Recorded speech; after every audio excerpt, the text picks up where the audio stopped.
4, and 9 to 10, sabi ko, rejoice in the Lord always, and again I say rejoice. Those things which ye have both learned and received and heard and seen in me do, for the God of peace shall be with you. But I rejoice the Lord greatly, that now at the last your care of me had flourished again, wherein ye were also careful, but ye lacked opportunity. So give thanks to the Lord for all He has done for us, lalo na po sa mga tinuturo niya through His Word. So let's take this opportunity to seize this moment and fill this morning with praise. But before that, to make a love sister share.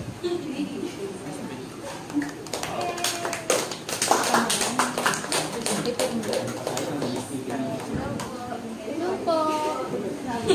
Mag-share daw po ako ulit saglit. Yung Jeremiah 30:20. Call to me and I will answer you and tell you great and unsearchable things you do not know. Kadalasan po sa atin, minsan po lumalapit lang po tayo. Kapag hindi na po talaga natin kaya, pero lumalapit na po tayo sa Lord kapag hindi na po natin talaga kaya, pero ang dapat po natin gawin dahil alam po natin na may magagawa pa po tayo. Dapat po lumalapit na po tayo sa Lord para mas madali po sa atin sa mas mag-aante yung trabaho natin. So ngayon po, nagpapasalamat po ako sa bawat isa na nandito. So, pahinga po tayo. Lord, thank you Lord sa chances. Lord, thank you Lord sa araw ng Jesus na ibinigay niyo sa amin ng makapag-fellowship, makapag-worship Lord sa inyong face to face. Salamat Lord sa lugar na ginagamit namin ngayon upang sabahin ko Panginoon. Salamat Lord sa kagalakan ng bawat isa na naririto Lord sa pauhawan namin sa iyong salita Panginoon. Salamat Lord sa mga word na binibigay niyo sa amin. Salamat Lord sa wisdom, sa pagkabay Lord sa amin sa araw-araw.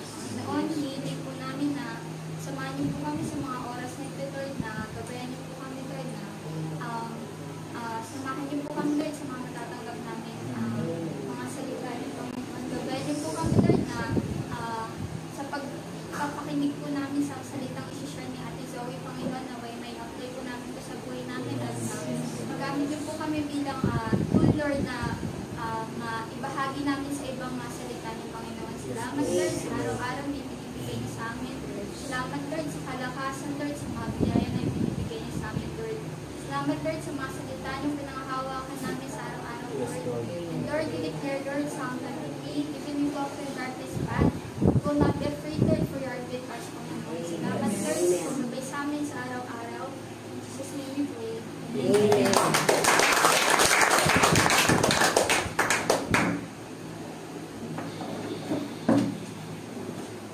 Good morning po. Good morning.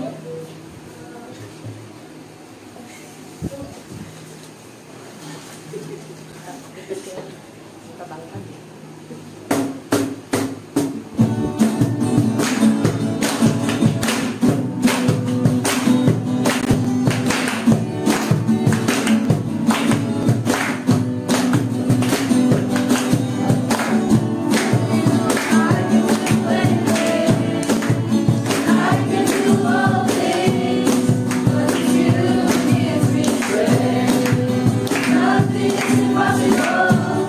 You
believe that your presence is here, Panginoon.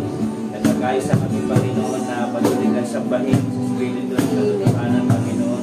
Salamat, Lord, sa opportunity that we can worship you really and gladly, Panginoon, sa aming buhay sa umagang ito, Panginoon. We dedicate to you our lives, Lord God, na ibig, Panginoon, ang lugar dito, bawat isa sa amin, Panginoon. Maghari ka, Panginoon, sa bawat isa sa amin. We thank you, Lord. We worship you. We bless you, Lord. In Jesus' name we pray. Amen. Amen. Salamat. Worship team. Pwede na ipadala sa Israel.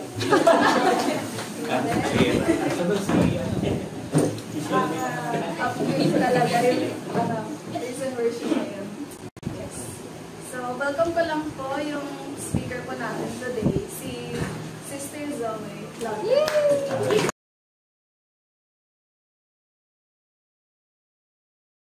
Good morning po sa inyong lahat. Hindi ko pa lang mag-testimony kasi parang naipon yung lahat ng testimonies ko. So, ayun kasi simula nung September 25 hanggang ngayon, actually, midterms ko. So, parang 3 linggo akong witness. Tapos, nagpapasalamat lang talaga ako kay Lord kasi binigyan niya pa rin talaga ng strength na matapos lahat ng exams. Tapos, kahapon, halos may 3 subjects ko, meron ng grades. Eh, yung sa NU kasi, baliktad yung grading system nila. Kumari sa UP, kumbaga, 1 yung pinakamataas nila. Sa amin, 4. So, sa 3 subjects na yun, 4 ako. Papasalamat ako kay Lord sa wisdom, sa knowledge na binigay niya sa akin, maging sa guidance na mas lalo yung pag-handle ng stress and yung pinaka-load ng tas lalo ngayon, napapasalamat ako kasi inasid ako kanina umaga. Actually, kagabi pa, pero tinulugan ko lang yung sakit. Sobrang antok, tinulugan ko na lang siya. Tapos, ngayong umaga, naramdaman ko na talaga, parang iba na yung sakit niya, ganyan. So, akala ko hindi na ako makakatayo dito. So, talagang magpasalamat kay Lord na healing na binigay niya sa akin. Yes. So, ayun. So, dako na tayo sa i-share ko today. So, yung PPT ko kasi very youth, sorry. Wala pang buhok. So, may tanong ako sa inyo kung kilala niyo ba to? Professor? Yes. Professor X. Sunod. Kilala niyo to? Captain America. Si Captain America. Wala ko si Batman. Batman! Bang universe yun. Ito. Superman. Last. Robin. Si Robin. Sa lahat ng pictures na pinakita ko sa inyo, ano yung parang pinaka-common or yung similarities nila? Heroes. Superpower. Superhero? Lalaki.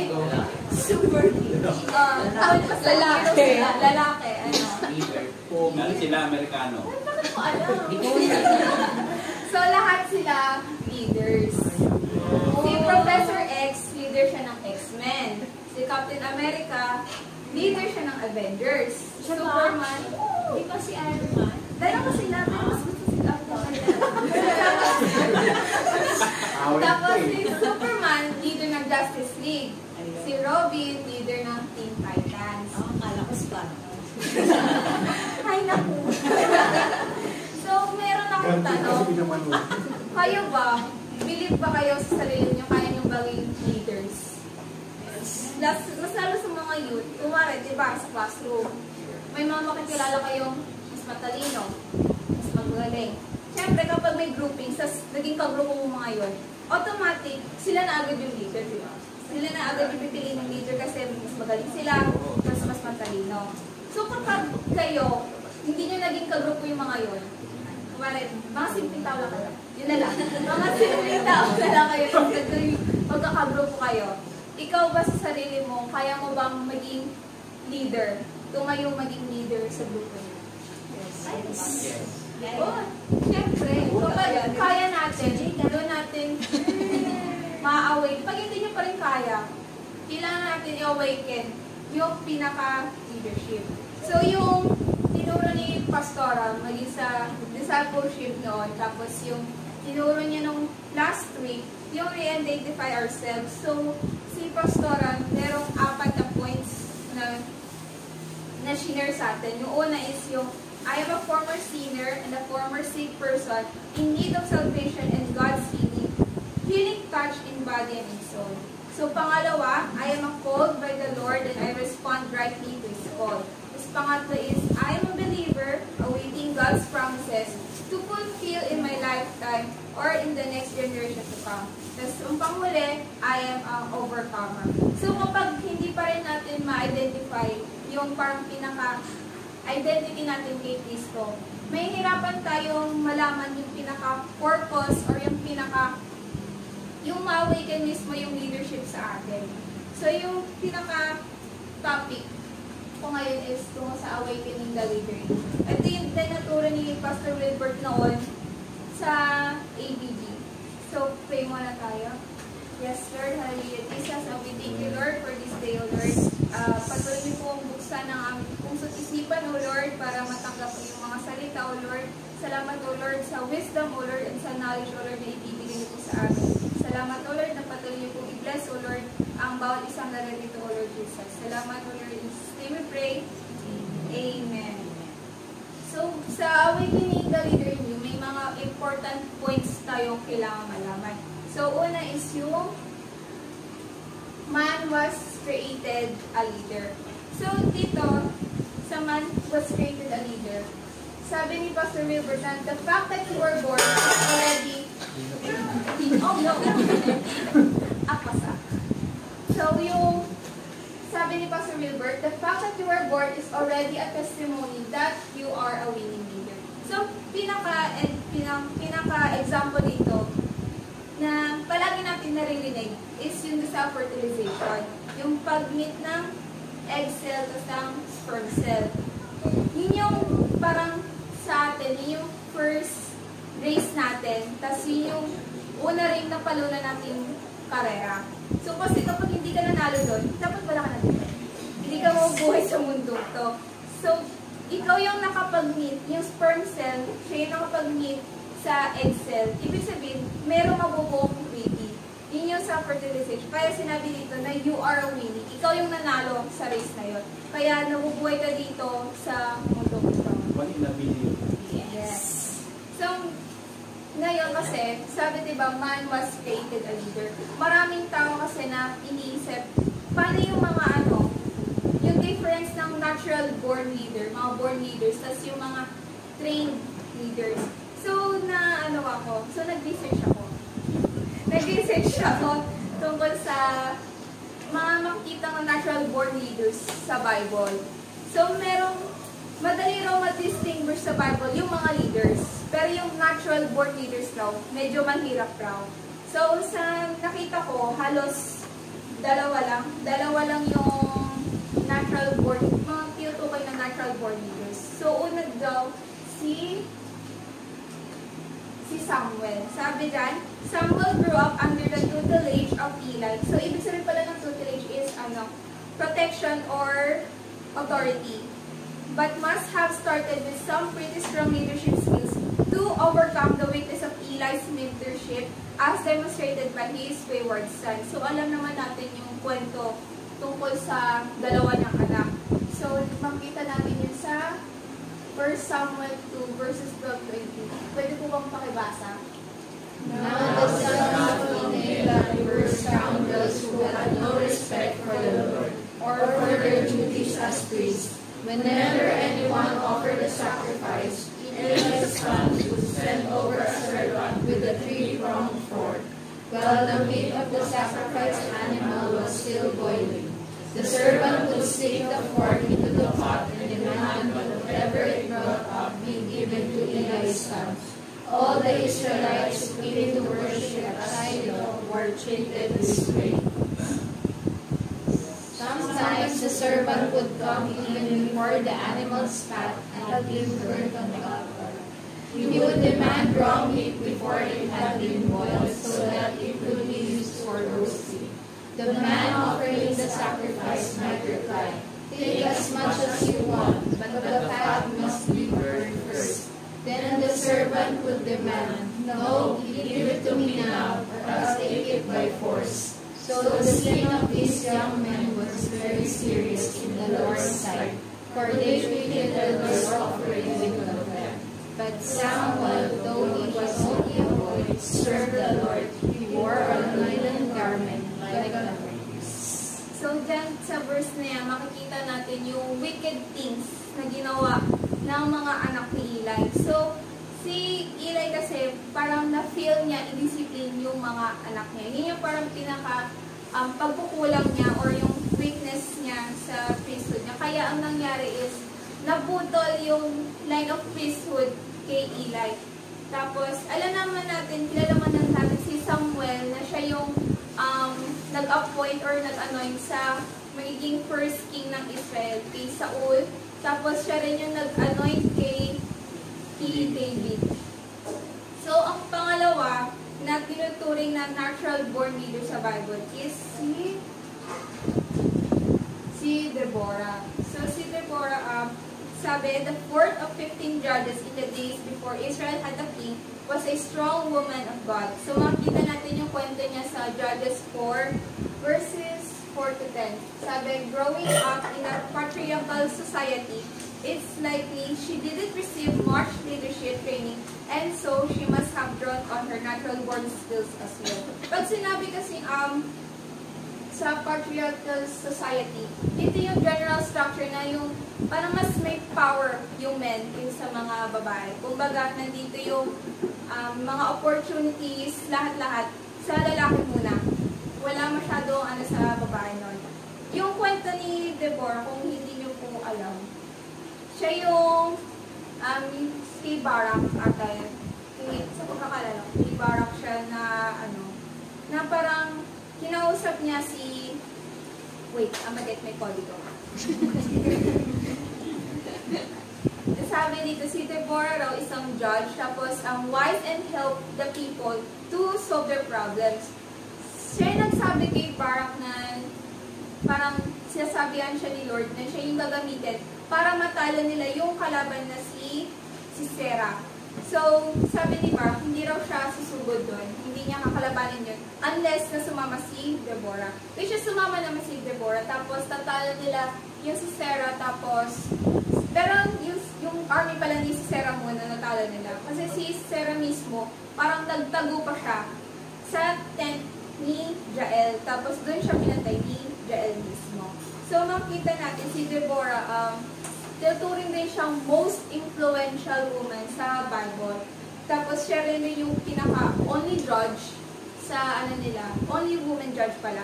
Tapos, only one to be called a prophet. So, syempre, kung merong natural-born leaders, hindi hihinto si Lord sa pag-raise up naman ng mga leaders mismo. So, sabi dito sa Romans 12:6, now we have different gifts according to the grace given to each of us. So, dito, clearly na pinapakita na we are all given a natural and spiritual gifts. And those gifts is magkakaiba sa bawat tao. Yun yung parang uniqueness natin kumbaga. Sabi sa tas may mga ilang verses akong dinagay na para ipakita na nag-raise up talaga si Lord ng mga leaders. So, sa Exodus 9:16, pakibasa nga po. But I have raised you up for this very purpose, that I might show you my power, and that my name might be proclaimed in all the earth. Then, Judges 2:16, Then the Lord raised up judges who saved them out of the hands of these leaders. Lastly, 1 Kings 14:7. 14 verse 7. Go tell Jeroboam that this is what the Lord, the God of Israel, says. I raised you up from among the people and appointed you ruler over the people of Israel. At diba dito natin makikita na talagang hindi lang natural-born leaders ang ginagamit ni Lord, kundi may mga tao rin siya nire-raise up na maging leaders. So, yung kulang lang talaga kasi sa atin is awaken yung mismong leadership or yung potential natin na maging leader. Kasi Kasi, kaya parang hindi natin na-awaken or kumbaga parang tutulog lang yung potential natin as a leader. Kasi, parang na-influence ng mundo yung thinking pattern natin. Kumbaga, our thinking patterns are influenced by the philosophy of this world. So, yung philosophy kasi, pinag-aralan namin siya noong grade 12. So, yung philosophy raw, ang ibig sabihin raw ng philosophy is love of wisdom. So, kumbaga, yung mga sinangang tao noon, like sila Aristotle, sila Socrates, Plato, sila, kasi yung mga Greek philosophers, talagang nag-iisip na sila ng mga tanong, tapos maghahanap sila ng pinakasagot or yung mga paniniwala nila. Maganda siya pag-aralan, pero minsan may clashing sa pinaka-beliefs natin. Like, for example, nung one time sa discussion namin, parang nagkaroon ng mini-debate yung klase namin tungkol sa kung yung tao ba talaga is, yung nature niya is naturally good or naturally evil. So, may mga, kasi ako sinasabi nila, natural evil raw yung mga tao. Kasi ang pinaka-claim nila doon is yung mga babies.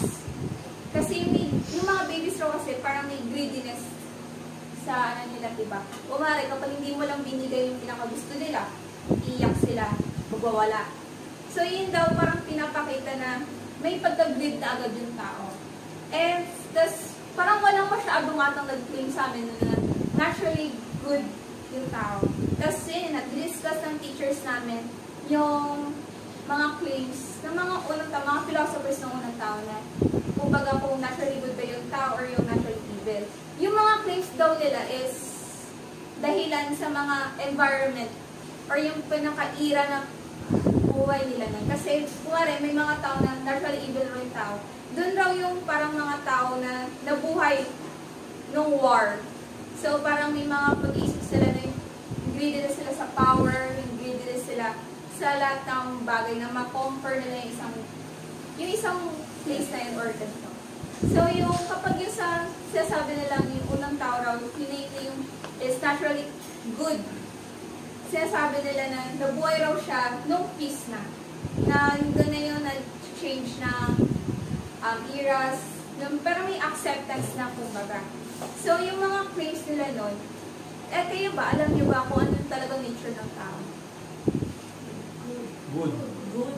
Siyempre, naturally good tayo. Kasi sabi nga sa Bible na, we are created in the image and likeness of God. So, siyempre si God, naturally good si God, diba? Siya na yun eh. God siya eh. Tapos, siyempre tayo, sabi nga diba doon na, created na tayo sa image and likeness na. So, automatic na naturally good tayo. So, meron rin sinasabi dito na, my thoughts are not your thoughts. Alam ko ba yun? Ay, hindi pala. Sorry. So, yun nga, my thoughts are not your thoughts. So, sinabi yun sa Isaiah 55, verses 8 to 9. So, yung sumunod is yung concept ng tao sa leadership. So, human's concept of leadership.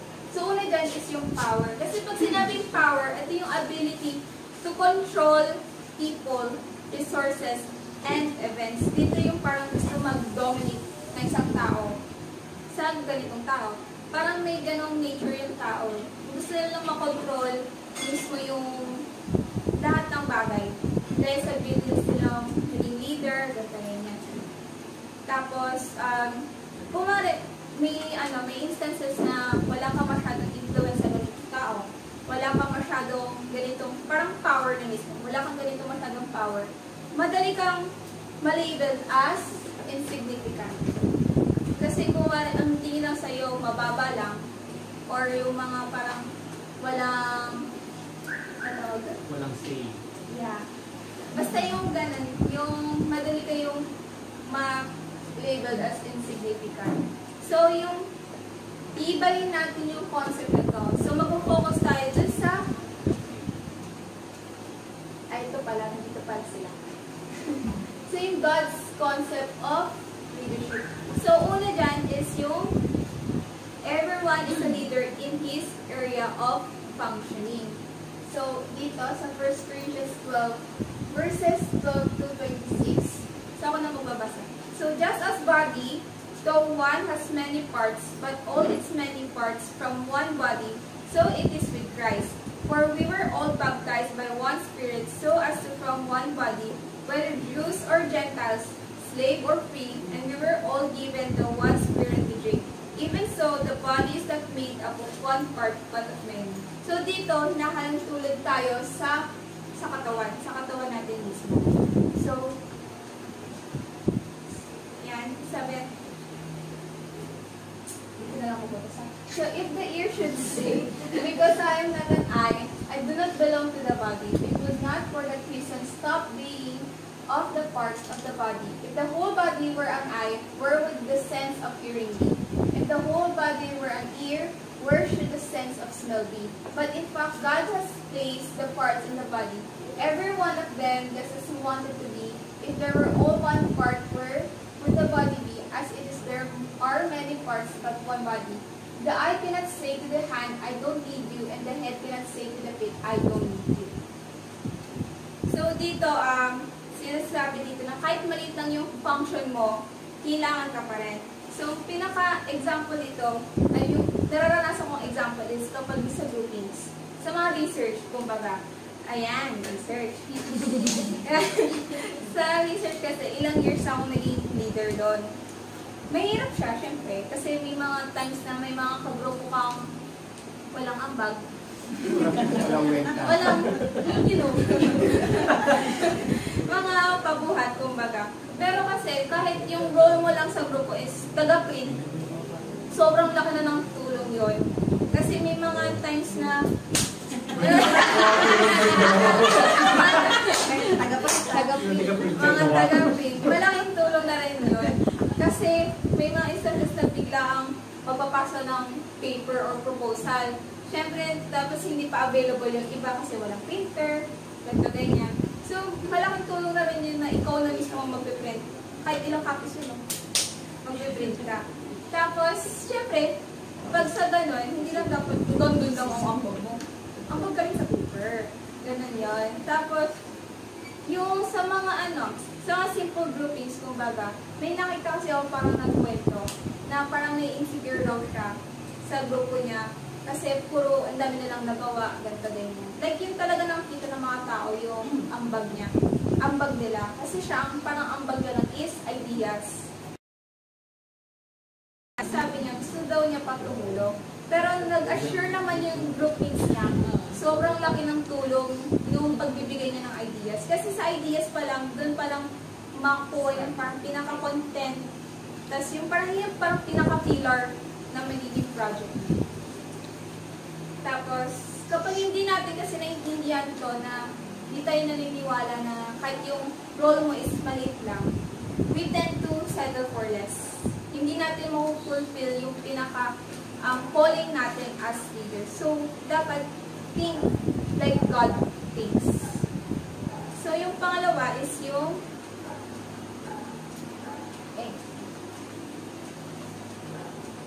sa His leadership is for the purpose of having dominion over everything God has created.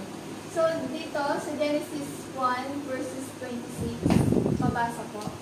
Then God said, let us make mankind in our image, in our likeness, so that they may rule over the fish in the sea, and the birds in the sky, over the livestock and all the wild animals, and over all the creatures that move along the ground. Ayan, dyan natin makikita na yung dominion over God has created. So, kailangan tayo ng mundo. So, hindi makukumpleto ang mundo kapag wala tayo. And yung sa pangatlo, sa the leadership should manifest first in the form of being a good steward of everything God has given to man.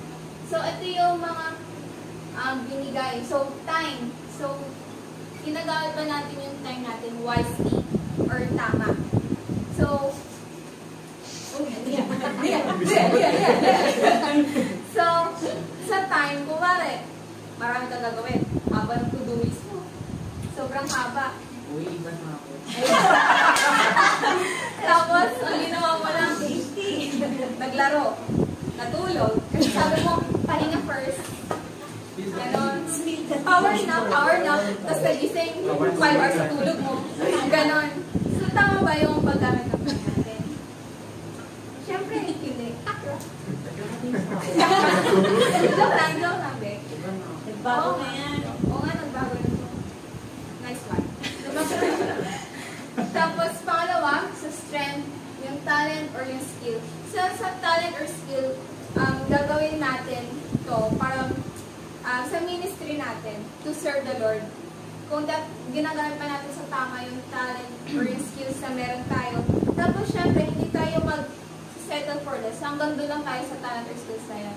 Magte-training tayo para mag-upgrade, para mas lalong bumalik sa ideas, tapos sa relationships, tapos all forms of resources.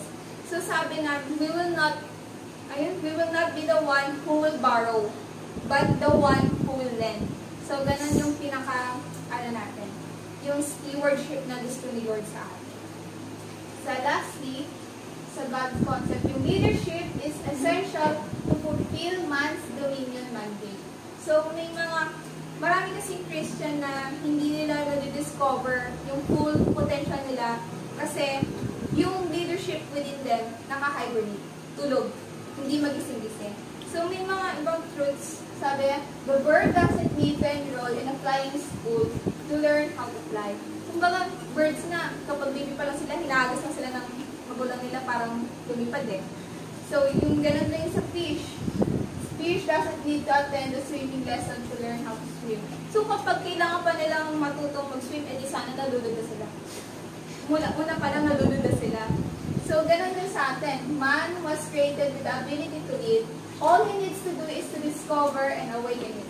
Leadership is already part of his nature and when he was created. So, yun ang talagang pinakakulang sa atin. Yung ma-awaken natin mismo, yung yung leadership or yung ability natin. By through, pwede tayong undergo sa trainings. Or yung, kumari, kung manonood ko lang ng mga nagiging leaders ko sa grupo, pwede mo rin gayahin yung magiging style nila para ma-lead mo rin yung sarili mong grupo in the future. So, ayun ba? Ayun na yung theory. So, kasi, wala talagang time. So, ayun lang. Gusto ko lang talagang sabihin sa lahat, mas lalo sa mga youth, na maniwala kayo sa abilidad nyo.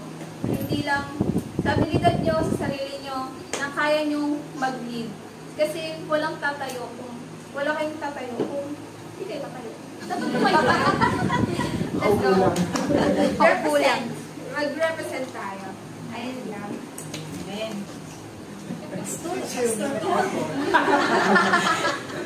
Gusto ko rin po mag-testimony sa naging grade 9 pa rin po. Kasi araw-araw po, simula nung pasok ng school, sa start ng school, nawalan po ako ng oras sa Lord. Kailangan 6 o'clock ng umaga, nasa harap na ako ng laptop. Tapos matatapos ako 7 p.m. ng gabi. Tapos may homework pa ako nun. Sa gabi pa po ako nakakapagbasa. Akala ko po na doon ko lang parang mapupuri si Lord. Pero may narinig po akong teaching na hindi lang sa pagbabasa, meron iba pang ways. Pwedeng kumanta, ganun, mag-worship, pwedeng mag-praise na gabi sa umaga. Kahit ano basta may magawa ka para magpuri sa Lord na makausap mo siya sa bawat araw. Kaya siguro po nung mga first week po, puno-puno talaga kami, mga 20 Jews kada week, tapos 5 days sa bawat araw, tapos lahat po yun midnight ang week. Kaya imbes po na parang gawin ko po agad yun na, nagpe-pray po muna ako sa umaga na mag-seek ng wisdom kay Lord, tapos ng strength para makaya lahat po. Kaya ayun po yung testimony ko na kahit kulang, kahit maraming ginagawa, meron pa rin oras para magpapuri sa para po sa thirds, gusto ko po basahin yung Proverbs chapter 3 verse 1. Honor the Lord with your possessions and with the first fruits of all your increase. Yung sa tithes po, hindi po siya lahat lagi sa pera. Ang tithes po, 10% ng kahit anong meron tayo. Di lang sa pera, kundi pwede rin sa oras, sa kahit anong meron tayo, sa mga materials. Kaya, hindi lang lagi sa pera yan. Para kahit di man kayo magbigay na yan. Pwedeng sa oras yan, sa personal time natin. Yung 24 hours, pwede maging 2 oras, kayo. Ngayon po mag-pray po tayo para sa atin. Lord, salamat Lord sa buhay ng bawat isa, Lord. Bawat isa, Lord, na dumalo, Lord, Lord, at sa patuloy, Lord, na makikinig, Lord, sa inyong word, Lord, sa online man, Lord, sa bakit. Lord niyo, Lord, na buksan, Lord, ang puso at isip, Lord, ng bawat isa, Lord, na nagbigay, Lord, at nagbibigay, Lord, ang 10%, Lord, na kahit anong meron kami, Lord, upang papurihan ka, Lord. Patuloy niyo, Lord, na pagpalain, Lord, puso, Lord, ng bawat isa, Lord, patuloy niyo, Lord, na pagpalain, Lord, gawa, Lord, ng mga patuloy niyo, Lord, na magbigay, Lord, ng pagpapala, Lord, sa amin, upang hindi lang, Lord, kami, Lord, magbigay sa iyo, Lord, magbigay rin kami, Lord, sa bawat isa, Lord. Tulungan niyo, Lord, kami na magturo, Lord, kung ano, Lord, tithes, Lord, na hindi lang, Lord, ito, hindi man ito, my Lord, kundi kailangan ito, Lord, para papurihan ka, Lord, sa bawat araw, Lord. Hindi lang, Lord, sa pera, Lord, sa Lord, sa oras, Lord, sa kahit maliit, Lord, na bagay, Lord, upang papurihan ka. Tulungan niyo, Lord, na pagpalain, Lord, ng bawat isa, Lord, tulungan niyo, Lord, buksan ang puso at isip, in Jesus' name I pray. Purihin ng Panginoon sa buhay po ng mga kabataan. At isang biyaya po ng Panginoon na nung last week na pag-attend po namin ng School of Dominion Life Excellence ay talagang ipinapaprepare na po ng Panginoon ang mga kabataan.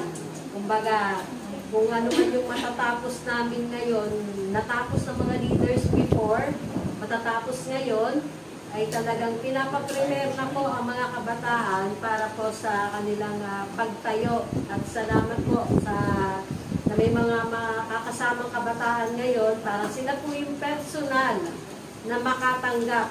Nakita nyo yung bilis ni Zoe. Bilis ni Zoe talaga. Sa pag-share, at the same time ay yun pong makita natin na yun pong revelation. Although sabi nga, nagpapasimula pa lang yan sila, pero yung paggamit nila ng kanilang potential, doon na po nakikita na gaano ba kalayo sila dadali ng Panginoon. At patuloy na sa biyaya po ng Panginoon, yung mga leadership potential natin, hindi lang para sa kabataan. At yung na-share po kanina ni Cloud na yung 24 oras natin, sa Panginoon lahat yan. Sa Panginoon lahat. At yun pong biyaya ng Lord na patuloy na makapaglingkod tayo sa Kanya. Kahit gumagawa tayo ng assignment, kahit na gumagawa tayo ng mga gawaing bahay, makita po natin na ang paglilingkod po natin, lahat ng ginagawa natin, lahat ng sinasabi natin, lahat ng mga pag-i-encourage natin, lalo na kung sa mga kapatiran na nanghihina.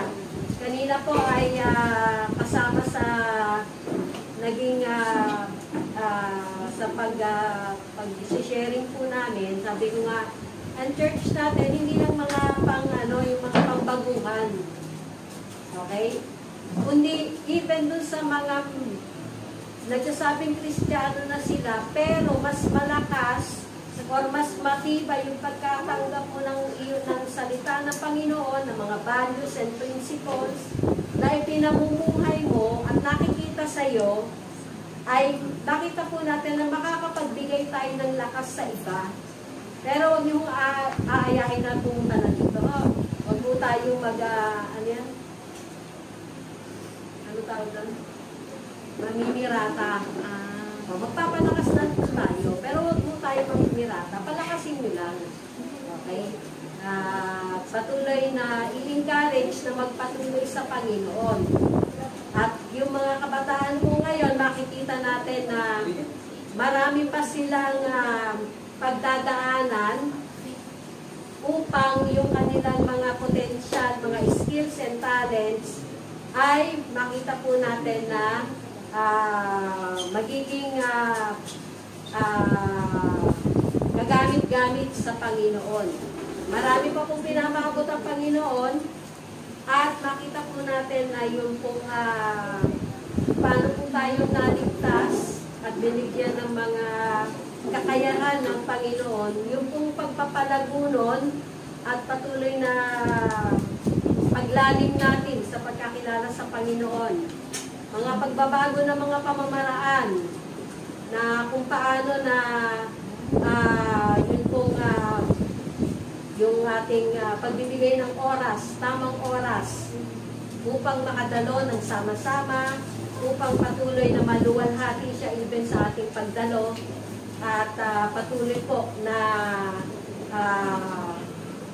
dumarating tayo on time, na i-prepare natin ang sarili natin on time. Lagi po pag sinasabi sa akin na, Pastora, bakit ikaw lagi una? Sabi ko, alas 4 pa lang na madaling araw, kailangan kong gumising na, bumangon, at habulin yung, hindi naman habulin, hintayin yung danong shuttle na papitex na alas 6. Dahil pag nahuli ako doon, late din ako darating dito. So, isang biyaya po ng Panginoon na nagsasabay na kami ni Dorothy, at kabisado ko na rin yung pamasahin namin. Pagka weekdays, 1:35, pag dalawa kami papitex. Pag Sunday, 1:15, kasi dyan lang ako sa sales, bumababa. Eh, sinangulo ko na rin yun. Kasi lagi ako nagtatanong, ano ba, magkano ba ang pamasahe? Ayun. So, yun po yung aking biyaya na kaya pati yung pamasahe ko linggo-linggo, kailangan nakahandaan na yan. So, kasama mo yun sa pinaglalaanan natin ng mga pagbabudget. At kung nakita po natin, tawagin ko si Kuya Jambo kanina na i-share niya yung sa Israel. Okay. So, may kasunod pa po yan next week. Amen. Kasi, sabi nga ng Biblia, ang timeline natin para sa pagbabalik ng Lord, ang Israel. Ano pa kaya? Ano pa kayo doon? Yes. Siya yung magiging timeline natin. Kasi, doon sa Israel din, unang pagpakita ang Messiah. Kasi, alam niyo ba kung Diyos si Jesus? Kaya, naka-align siya sa pagbabalik niya sa bansang Israel. At sabi nga sa Biblia, in the last day, di ba sabi magkakaroon ng rumors of wars and wars. At alam na natin yun, na kahapon, nagkaroon ng isang major attack ang Hamas ng Palestine sa Israel. Sabi nila 5,000 daw yung nakawalan ng missile. At hindi siya kinaya ng Iron Dome. Alam niyo may Iron Dome ang Israel. Ang Iron Dome kasi siya yung sasalo sa lahat ng missile na papuntang Israel. At problema is 5,000 yung pinakawalan ng Hamas. Isipin yung 5,000. At hindi lang yung missile, meron pa silang paratroopers. At meron pa silang by sea. At pinasok nila by land. Kumbaga tatlo yung atake nila.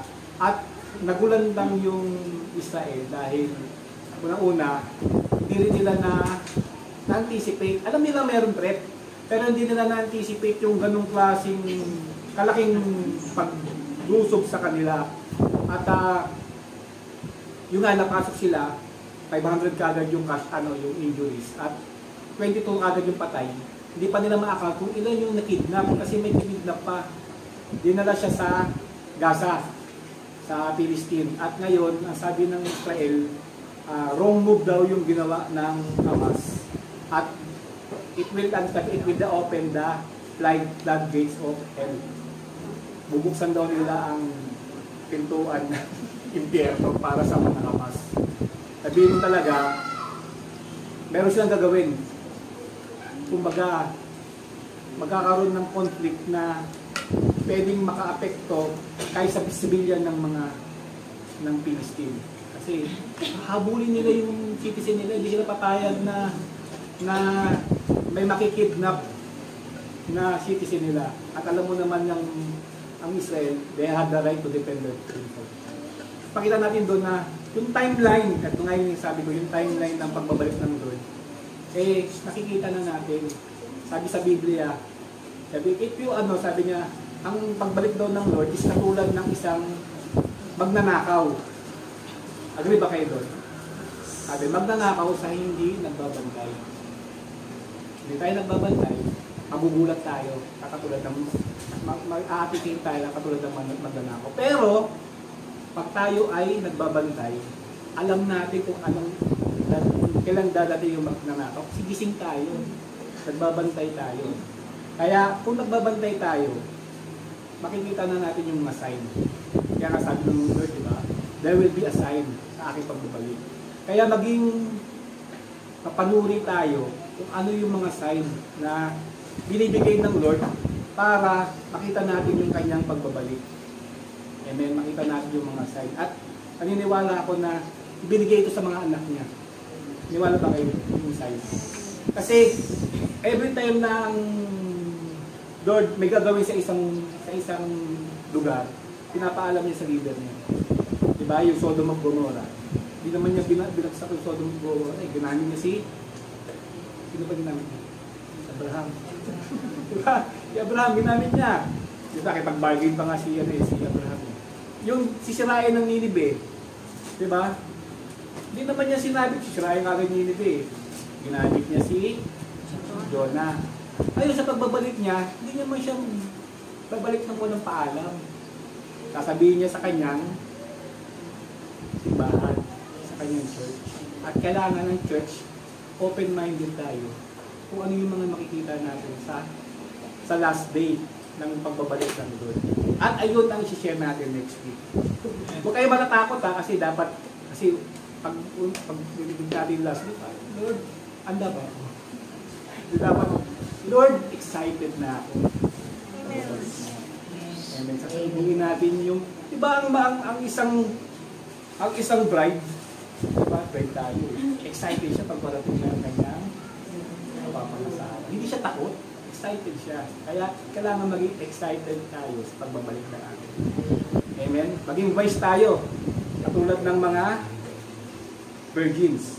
Diba yung wise ng wise virgins? Diba? Yung kanilang oil, sana ilaw. Kaya kailangan tayo mag-be prepared. Like a watchman. Diba ang watchman, sa pinakamataas na lugar siya, anong trabaho niya? Hindi mo talaga. Hindi.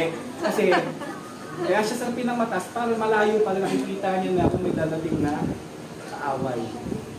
Nalalaman niya ba kung may dadating na kaaway? Nalalaman niya kasi nakikita niya. Nakikita niya yung sign na at gagawin niya is i-blow niya yung trumpet para i-warn yung mga mga natutulog. Tayo yung watchman din. Tayo yung mag-blow ng trumpet. Sabihin nila, dadating na ang Lord. Dadating na ang Lord. Tayo yung gagamitin. Tayo yung mga leaders, sabi nila. Amen? Amen. Para na-preach na tayo. Preview.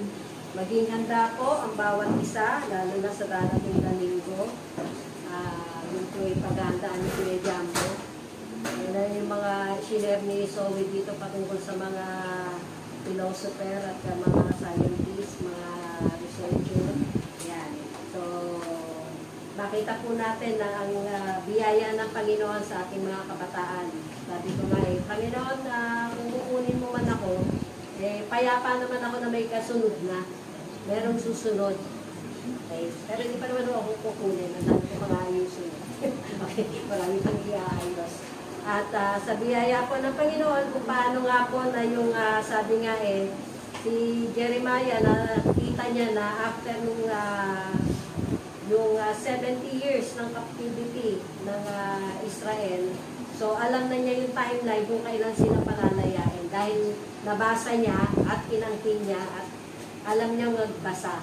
Kaya matututo tayo magbasa ng mga binigay na warning at the same time ay yun po mga makita natin na sa pagdating po ng Panginoon, hindi po niya hahayaan na yung leadership ability na nasa inyo mawalang saysay.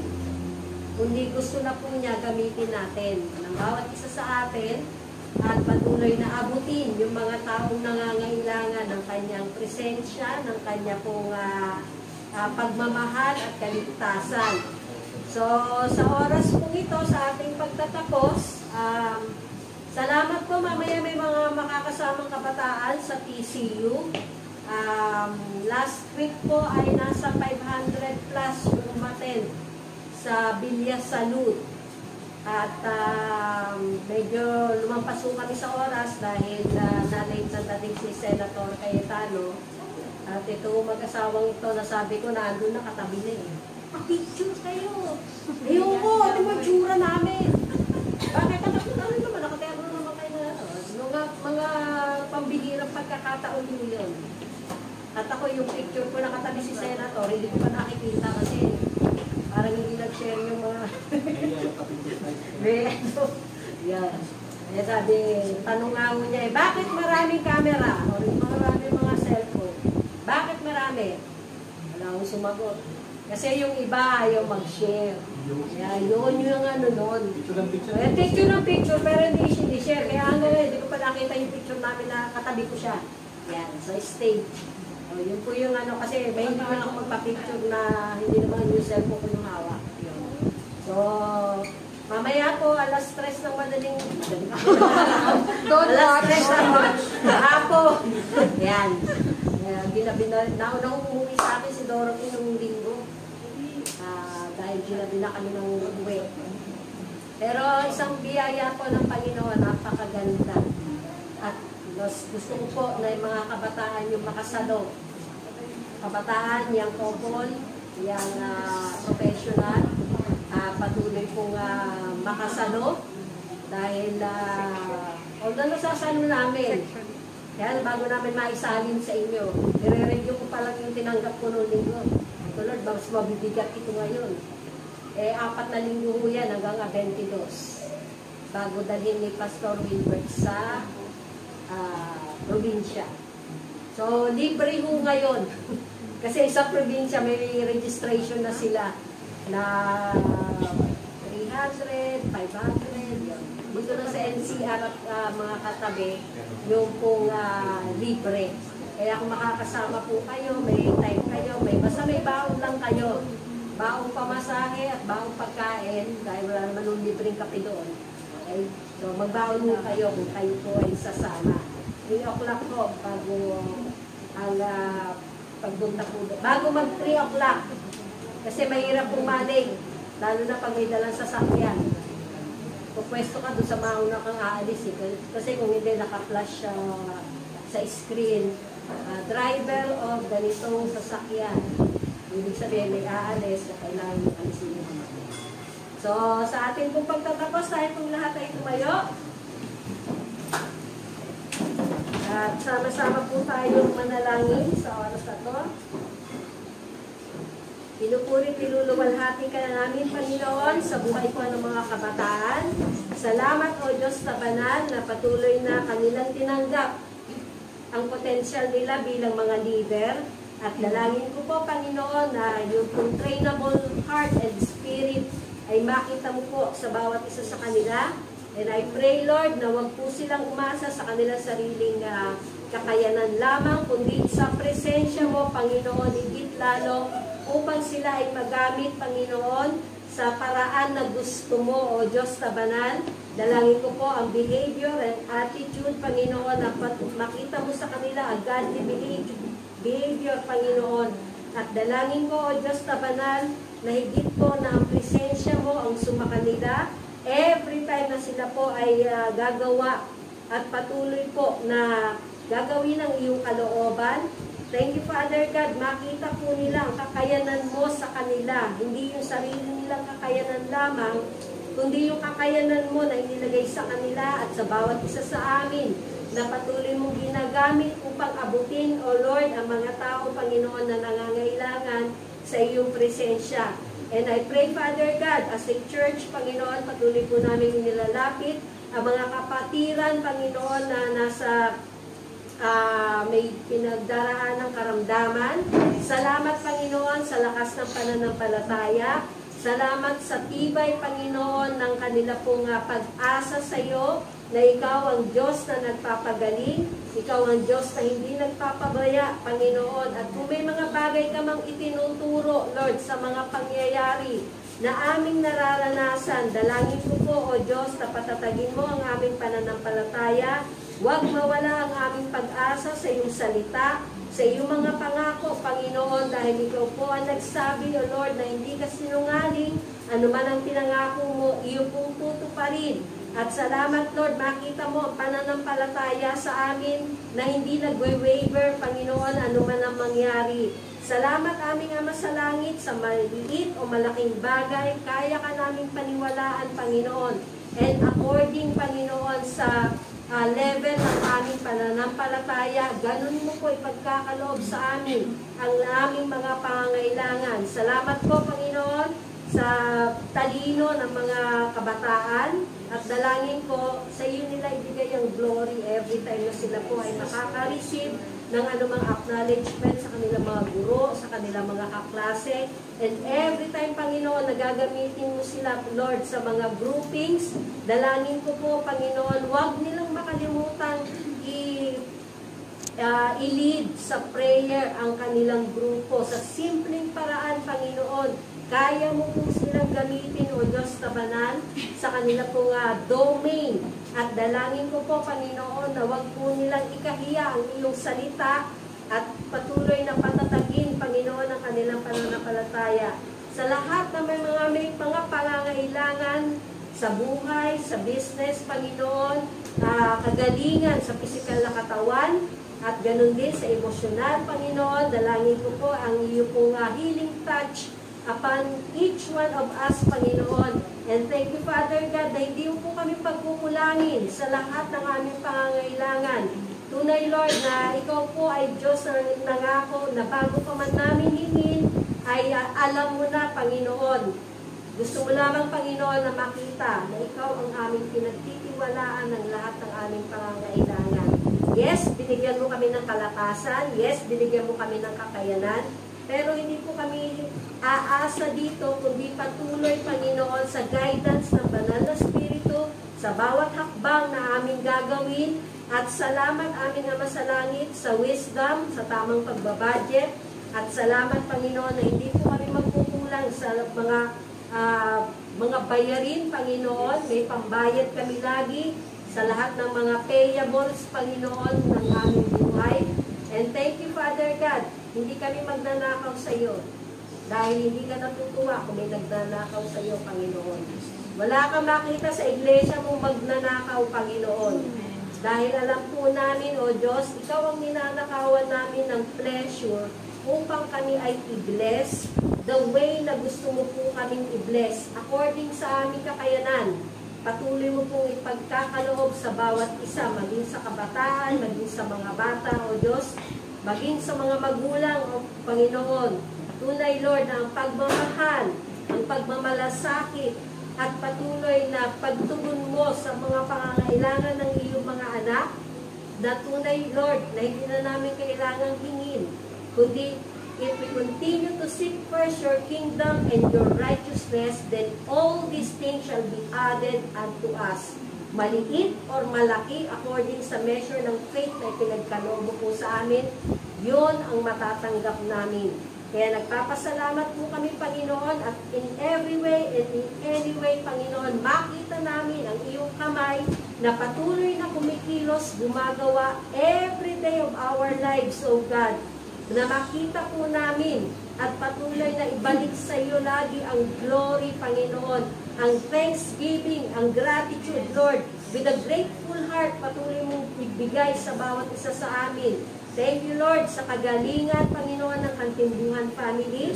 Salamat din, aming Ama sa Langit, sa patuloy mo pong biyaya sa mga normal na laboratory result. At salamat din, aming Ama sa Langit, kung may mga bagay na itinuturo ka sa amin, the way ng aming ang lifestyle namin, ang eating habits namin. Salamat, Panginoon, dahil kalooban mo na ang templong ito ng Banal na Espiritu, ay patuloy naming pangalagaan. Kaya yun po ang gagawin namin, Panginoon. At hindi po namin bibigyan puwang ang lust of the flesh, ang lust of the eyes, na patuloy namin ipagkakaloob, kundi ano lang yung kailangan ng iyong templo. Yun ang ibibigay po namin. Gawin mo pong disiplinado ang iyong mga anak. At salamat, Lord, na ikaw ang manluluwalhati sa buhay ng bawat isa. Sa pangalan ng Ama, ng Anak, at ng Espiritu Santo, pagpalain mo po ng mabuting kalusugan, ng kapayapaan, at patuloy na kagalakan na maglingkod sa iyo, Panginoon, ng bawat isa. Sa pangalan ni Jesus. Amen.